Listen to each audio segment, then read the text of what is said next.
ሞታችሁ ከቀብር በኋላ ምን እንደሚሆን ታውቃላችሁ?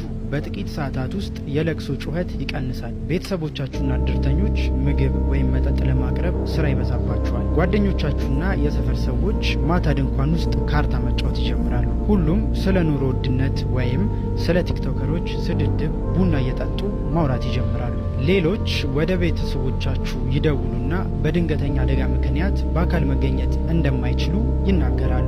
አለቃችሁ የስራ ቦታችሁን የሚተካ ሰው ይፈልጋል። በጥቂት ቀናት ውስጥ ልጆቻችሁ ወደ ትምህርት ቤት ወይም ወደ ስራ ይመለሳሉ፣ ምክንያቱም የሀዘን እረፍታቸው አብቅቷልና። ከአንድ ወር በኋላ የትዳር አጋራችሁ አስቂኝ የቲክቶክ ቪዲዮዎችን ወይም ኢቢኤስ ላይ በስንቱን መመልከት ይጀምራል። በሚያስገርም ፍጥነት ሁሉም ሰው ይረሳችኋል። ሰዎች እንደዚህ በቀላሉ የሚረሷችሁ ከሆነ ህይወታችሁን ለማን የምትኖሩት? ሰዎች ስለ እናንተ ስለሚያስቡት ነገርስ ለምን ትጨነቃላችሁ?